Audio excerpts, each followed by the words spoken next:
சொல்ல சொல்ல இனிக்குதடா முருகா, சொல்ல சொல்ல இனிக்குதடா முருகா, உள்ளமெல்லாம் உன் பெயரை சொல்ல சொல்ல இனிக்குதடா. பிள்ளை பிராயத்திலே பெரிய பெயர் பெற்றவனே, பிள்ளை பிராயத்திலே பெரிய பெயர் பெற்றவனே, உள்ளமெல்லாம். வணக்கம் மக்களே, எல்லாரும் எப்படி இருக்கீங்க? Welcome to SR gardening vlog. நம்ம வாழ்க்கையில் ஒரு விஷயம் நடக்கும். அது நடந்து முடிஞ்சதுக்கு அப்புறம் தான், அட இது இத்தனை நாளாக நம்ம கண்ணு முன்னாடி தானே இருந்திருக்கே, நமக்கு ஏன் தோணலை அப்படின்னு நமக்கு தோணும். ஒரு ரோட்டில் நம்ம எத்தனையோ தடவை நடந்து போயிருப்போம். ஆனால் ஒரு நாள் இது வரைக்கும் கவனிக்காத ஒரு மரம், ஒரு கோயில், ஒரு சிலை அல்லது ஒரு சின்ன அடையாளம் கூட திடீர்னு நம்ம கண்ணில் படும். அது அன்னைக்கு தான் அங்கே வந்துதான்னா இல்லை, அது எப்போவுமே அங்கே தான் இருக்குது. ஆனால் அதை பார்க்குற நேரம் அன்னைக்கு தான் நமக்கு வந்திருக்கு. கடவுளோட அனுபவமும் அப்படித்தான் நான் நினைக்கிறேன். அப்படி எனக்கு கிடைச்ச ஒரு அனுபவம் என் வாழ்க்கையில் நடந்தது. நம்ம இறைவனை எத்தனையோ வருஷங்களாக பார்த்துக்கிட்டு இருக்கோம். படங்களில், கோவில்களில், திருவிழாக்களில், வீட்டு பூஜை அறையில். ஆனால் வாழ்க்கையில் ஒரு குறிப்பிட்ட தருணத்தில் நமக்கு அவர் தேவைப்படும் போது அந்த நேரத்தில் நாம் அவரை புதுசாக உணர ஆரம்பிக்கிறோம். அவர் நம்ம பார்க்குறாரா இல்லை அவரை பார்க்குற மனப்பக்குவம் நமக்கு கிடச்சிதா அப்படின்னு எனக்கு தெரியல. ஆனால் அப்படிப்பட்ட ஒரு தருணம் தான் என் வாழ்க்கையிலேயே வந்தது. என்னோடய வாழ்க்கையில் ஒரு காலம் இருந்தது. வெளியில் எல்லாம் நல்லா இருப்பது போல் தெரிஞ்சாலும் உள்ளுக்குள்ளே நான் உடஞ்சி போயிருந்தேன். சில கஷ்டங்கள், ஏமாற்றங்கள், உறவுகளில் ஏற்பட்ட தூரங்கள், சில நம்பிக்கைகள் சிதறிய தருணங்கள், இவையெல்லாம் ஒன்றுக்கு ஒன்று பின்னாடி என்னோடய வாழ்க்கையில் நடந்துகிட்டே இருந்தது. உடல்நல சரியில்லாதது, மனசு ஒத்து போகாதது, இப்படி பல விஷயங்கள் இருந்தது. எனக்கு அம்மா இல்லை. எங்கள் அம்மா தவறி 17 வருஷம் ஆகுது. வாழ்க்கை சூழ்நிலையால் என்னோட பிறந்தவங்க கூட என்கிட்டேருந்து விலகி போனாங்க. அது உடலால் ஏற்பட்ட தூரம் மட்டும் இல்லை, மனசால் ஏற்பட்ட தூரமும் கூட. யார் மேலேயும் குற்றம் சுமத்தவும் முடியாது. தெரிஞ்சோ தெரியாமலோ என்கிட்டேயும் தவறுகள் இருந்திருக்கு. அவங்களுக்கும் என்னை புரிஞ்சிக்க முடியாமல் போயிருக்கு. அப்படி தான் வாழ்க்கையில் சில நேரங்களில் நம்ம சோதிக்குது. ஒரு கட்டத்தில் எங்கள் அப்பா கூடயே எனக்கு மன தூரம் உருவாயிருச்சு. அதுதான் இருக்கிறதுலே எனக்கு ரொம்ப பெரிய ஒரு மனசு கஷ்டத்தை கொடுத்த ஒரு விஷயம். அந்த நேரத்தில் நான் உணர்ந்த வெறுமை வார்த்தையில் சொல்ல முடியாது. எல்லா விதத்துலேயும் நான் பாதிக்கப்பட்டேன். தனியாக இருக்கிற மாதிரியே எனக்கு உணர்வு இருந்துகிட்டே இருந்தது. இப்போ திரும்பி பார்த்தா கூட அது ஒரு ரொம்ப பெரிய ஒரு ஆழமான மன அழுத்தத்தோட காலம் அப்படின்னு சொல்லலாம். எதுக்காக வாழ்ந்துட்டுருக்கோம், ஏன் வாழறோம், இப்படி பல கேள்விகள் என்னோடய மனசில் வந்துகிட்டே இருக்கும். காலையில் ஏஞ்சிக்கிறது, சமைக்கிறது, சாப்பிட்றது, தூங்குறது, அவ்வளோதான் வாழ்க்கையே. நாட்கள் போயிட்டே தான் இருக்குது. ஆனால் வாழ்க்கை நகர்ற மாதிரி எனக்கு தோணவே இல்லை. மற்றவங்களுக்கும் கஷ்டங்கள்லாம் இருக்குது. ஆனால் அந்த கஷ்டங்களை எதிர்கொள்கிற மன வலிமை எனக்கு அப்போது இல்லை. அந்த காலத்தில் நான் வாழ்ந்ததுக்கான ஒரே காரணம் என்னோடய குழந்தை மட்டும்தான். அவனை பார்த்து தான் நான் ஒவ்வொரு நாளையும் கடந்து வந்தேன். இப்படி என்னோடய வாழ்க்கை ரொம்ப வெறுமையாக, எந்த ஒரு சந்தோஷமும் இல்லாமல், ஒரு ரொம்ப டிப்ரெஷனான ஒரு ஸ்டேட்டில் என்னுடைய மைண்ட் செட் இருந்துகிட்டே இருந்தது. ஒரு சந்தோஷத்தை அனுபவிக்கிற எந்த ஒரு இதுவுமே எனக்கு தெரியலை. அப்படி என்னோடய வாழ்க்கை போயிட்டு இருந்தப்போ கடவுள் என்கிட்ட வந்த மாதிரியான ஒரு நேரம் இருந்தது. இறைவனே என்னை தேடி வந்தாருன்னு நான் இப்போ நம்புகிறேன். அன்றைக்கி ஒரு நாள் என்னோடய ஹஸ்பண்டோட ஆஃபீஸ்லேருந்து ஒரு பார்சல் ஒன்று வந்தது. நான் அதாவது அவர் யாரோ அவர் கூட ஒர்க் பண்ணுறவருடைய கொலீகா என்னன்னு தெரியல. அவங்க நியூ இயருக்கு என்ன இதில் வந்ததுன்னு கூட எனக்கு ஞாபகம் இல்லை. ஆனால் பார்சல் வந்தது. அதை நான் சாதாரணமாக திறந்து பார்த்தேன். அப்போ அதுக்குள்ளே பெரிய முருகருடைய படம், ரொம்ப கேலண்டர் மாதிரி இருந்தது. அது முருகருடைய படம், ராஜ அலங்காரம், ரொம்ப கம்பீரமான ஒரு தோற்றம், ரொம்ப அழகாக இருந்தது. பார்க்கவே ரொம்ப பிரம்மாண்டமாக இருந்தது. அதே நேரம் அந்த கண்ணு, முகம் எல்லாமே ரொம்ப அட்ராக்டிவான ஒரு இதில் இருந்தது. அளவற்ற கருணையோட பார்க்குற மாதிரியான ஒரு முகம், என்னவோ எனக்கு பண்ணுச்சு. அதை வார்த்தையினால என்னால் விவரிக்க முடியல. நான் இது வரைக்கும் வந்து பார்த்திங்கன்னா சாமியெல்லாம் ரொம்ப கும்பிட்டது கிடையாது. சின்ன வயசுலேருந்தே அப்படி ஒரு பழக்கம் இல்லை. கோயிலுக்கு எப்பயாவது போவோம், பர்த்டே அந்த மாதிரி தான் போவோம். அண்டு வீட்டில் எப்போவும் பண்டிகைன்னா சாமி கும்பிடுவோம். மற்றபடி ஸ்பெஷலாக ஒன்றும் இது பண்ணது கிடையாது. விரதம்லாம் இருந்து அப்படிலாம் எதுவுமே பண்ணது கிடையாது. சஷ்டினா என்னன்னு தெரியாது, பிரதோஷம்னா என்னன்னு தெரியாது. இப்படி பல விஷயங்கள் வந்து நம்ம அப்படி தான் இருந்தோம். ஆனால் அன்னைக்கு எனக்கு அந்த ஃபோட்டோவை, அந்த கேலண்டரை பார்க்கும்போது என்னன்னு எனக்கு தெரியல, ஏதோ ஒரு வித்தியாசமான ஒரு உணர்வு எனக்கு நான் உணர்ந்தேன். அப்போது அந்த படம் ரொம்ப பெருசாக பிரம்மாண்டமாக இருக்கவே நான் வந்து அந்த படத்தை வந்து என்னோட வீட்டுடைய ஹாலில் வந்து மாட்டி வச்சேன். அதாவது ஹாலில் என்ட்ரன்ஸ்லேயே வர்ற மாதிரி இம்மிடியட்டாக பார்க்குற மாதிரியான ஒரு இடத்துல மாட்டி வச்சுருந்தேன். அதுக்கப்புறம் நான் வெளியே போகும்போது, வீட்டுக்கு திரும்பி வரும்போது என் பார்வையில் முதல்ல அந்த முகத்தில், முருகருடைய முகத்தில் தான் நான் பார்ப்பேன். அந்த கண்கள் என்ன பார்க்கறது, நான் வந்து அவரை பார்க்குற மாதிரி இருக்குமா, இல்லை அவர் என்ன பார்க்குற மாதிரி இருக்கோ, ஆக மொத்தத்தில் ஒரு ஒரு ஒரு பெரிய பாண்டிங்கே வந்துருச்சுன்னு சொல்லலாம். அந்த கண்கள் என்ன பார்த்து பயப்படாத அப்படின்னு சொல்கிற மாதிரி எனக்கு தோணும். அந்த முகத்தை ஒரு சில நிமிஷம் பார்த்தாலே என் மனசு கொஞ்சம் அமைதியாயிடும். ஸோ ரூம்லேருந்து கிச்சன் போகும்போது பார்த்துட்டே இருப்பேன்.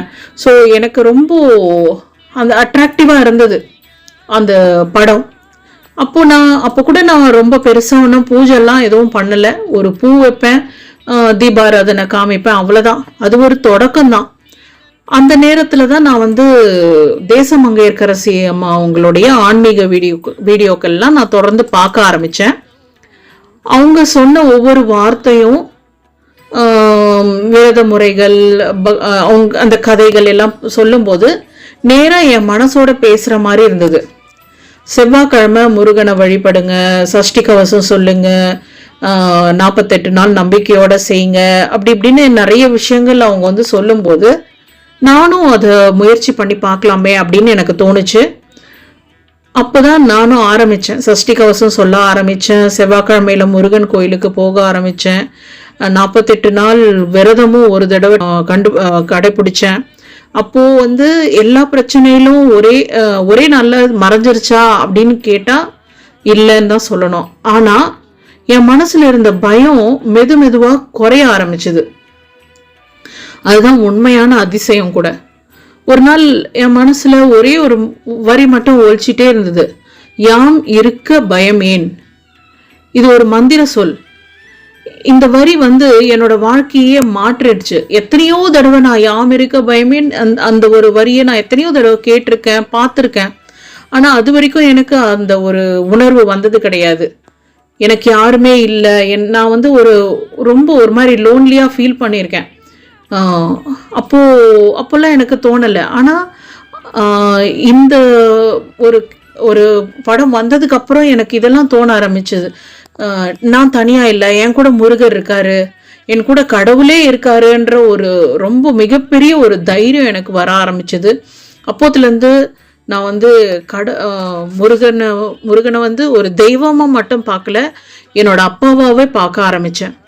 எனக்கு சந்தோஷம்னாலும் அவர்கிட்ட போயிட்டு ரொம்ப தேங்க்ஸு, எனக்கு இதை கொடுத்தீங்க, இதை பண்ணிங்க, இதனால் நான் சந்தோஷமாக இருக்கேன் அப்படின்னு அவர்கிட்ட சொல்லுவேன், பேசுவேன். கஷ்டமாக இருந்தாலும் அவர்கிட்ட போய் ஏன்பா என்னை இப்படி படுத்துற அப்படின்ட்டு அழணுன்னாலும் அவர்கிட்டயே நின்று அழுவேன். அவரை பார்த்துக்கிட்டே அழுதுகிட்டே இருப்பேன். இப்படி ரொம்ப ஒரு ஃப்ரெண்டு மாதிரியும் நான் அவர்கிட்ட பேச ஆரம்பித்தேன். ஒரு குழந்தை தன்னோட அப்பா கிட்ட சொல்கிற மாதிரி நானும் அவர்கிட்ட ரொம்ப பேச ஆரம்பித்தேன். ஸோ இப்படி என்னோட வாழ்க்கையில் வந்து அவர்கிட்ட ஒரு பாண்டிங், ஒரு நல்ல ஒரு இது வர ஆரம்பிச்சிருச்சு. ஸோ அதுக்கப்புறமா நான் வந்து சாமியை வந்து கும்பிட ஆரம்பித்தேன். செவ்வாய்க்கிழமையில் வந்து விளக்கு, அந்த 6 விளக்கு வைக்கிறது, அந்த வெற்றிலை தீபம்னு சொல்லுவாங்க இல்லையா, அதெல்லாம் வச்சு அந்த தேசமங்கையர்க்கரசி அம்மா சொன்ன மாதிரி ஒரு சில விஷயங்கள்லாம் செய்ய ஆரம்பித்தேன். இது வந்து எனக்கு மெதுவாக என்னோடய வாழ்க்கையில் ஒரு வித்தியாசமான ஒரு உணர்வையும் ஒரு தைரியத்தையும் கொடுத்துச்சு. அது வரைக்கும் என் வாழ்க்கையில் இல்லாத ஒரு சில உணர்வுகள்லாம் பரவாயில்ல, என்னால் நான் இதெல்லாம் சமாளிச்சுக்கலாம், யாருமே இல்லைன்னாலும் எனக்கு கடவுள் கூட இருக்காருன்ற ஒரு தைரியம் வந்து என்னை வழி நடத்துச்சு. நிறைய பேர் நீங்கள் திருச்செந்தூர் போயிட்டு வாங்க அப்படின்னு சொல்லியும் எங்களால் பல சந்தர்ப்பங்களில் அதை ட்ரை பண்ணியும் எங்களால் போக முடியல. நான் முருகரை கும்பிட ஆரம்பிச்சதுக்கு அப்புறமா எங்களுக்கு அந்த ஒரு பாக்கியம் கிடைச்சது. போன வருஷம் நாங்கள் திருச்செந்தூர் போயிட்டு வந்தோம். திருச்செந்தூர் மண்ணில் நான் போயிட்டு அந்த ஈவினிங் டைம், அந்த நைட் டைமில் அங்கே தான் இருந்தோம். நிலா வெளிச்சத்தில் அந்த கோயில் பேக்ரவுண்டில் எல்லாமே வந்து ஒரு ரம்யமான ஒரு சூழல் இருந்தது. நிறைய கூட்ட நெரிசலையும் தாண்டி கடவுளை போய் பார்த்தது அப்படின்றது ஒரு பெரிய ஒரு மன நிறைவையும் சந்தோஷத்தையும் எனக்கு கொடுத்தது. நம்ம நினைக்கும் போது போறது கிடையாது, கடவுள் கூப்பிடணும்னு சொல்றாங்க இல்லையா, அது நிஜம்தான் போல.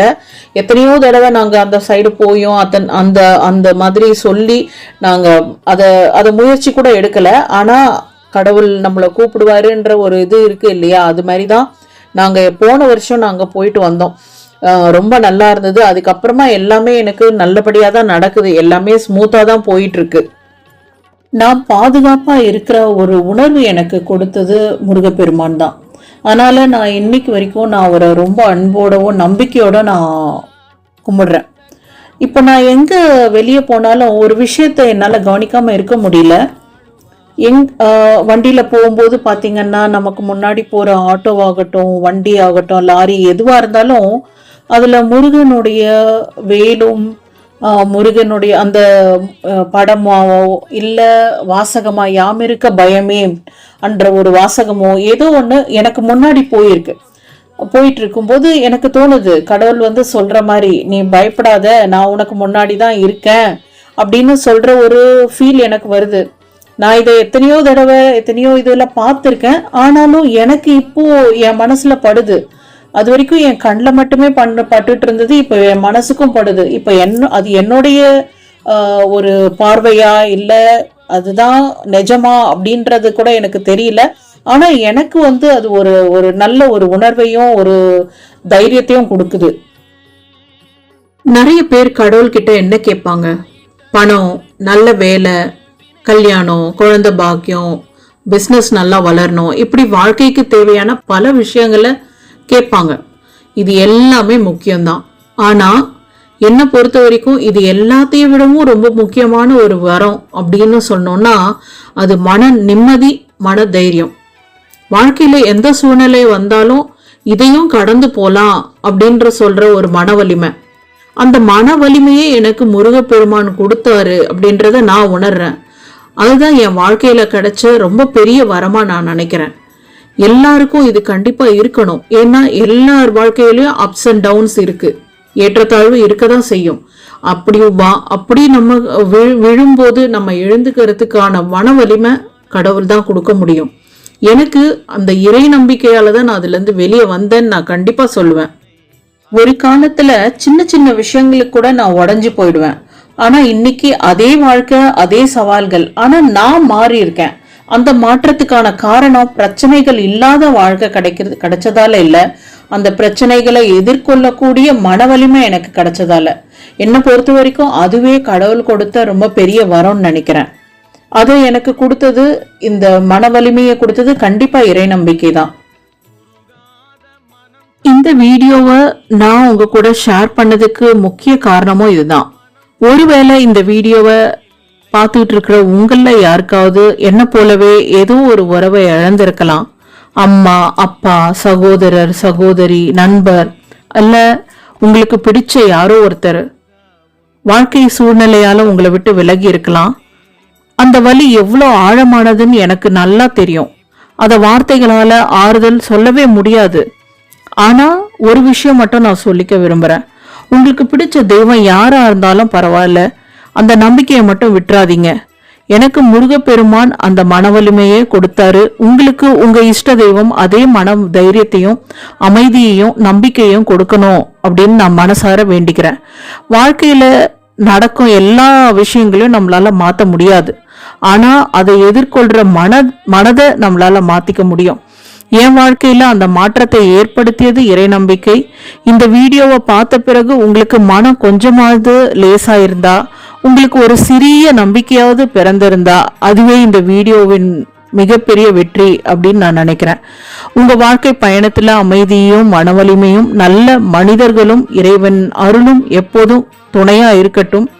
அடுத்த வீடியோல என் மனசுக்கு ரொம்ப நெருக்கமான சிறுவாபுரி முருகன் கோயிலின் ஸ்தல வரலாறு, அதன் சிறப்புகள் மற்றும் நான் அங்கு உணர்ந்த ஆன்மீக அனுபவத்தை உங்களோட பகிர்ந்துக்க விரும்புறேன். அதுவரை தைரியமா இருங்க, நம்பிக்கையோட இருங்க. இந்த வீடியோ உங்களுக்கு பிடிச்சிருந்ததுன்னா ஒரு லைக், ஷேர், சப்ஸ்கிரைப், கமெண்ட் பண்ணுங்க. முருகா சரணம். வெற்றிவேல் முருகனுக்கு அரோகரா. நன்றி, வணக்கம். திருப்பரங்குன்றத்தில் நீ சிரித்தால் முருகா திருத்தணிமலை மீது எதிரொலிக்கும்.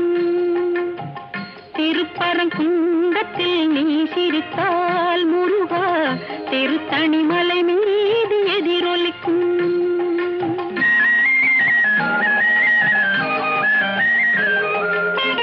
திருச்செந்தூரிலே வேலாடும் உன் திருப்புகழ் பாடியே கடலாடும். திருச்செந்தூர்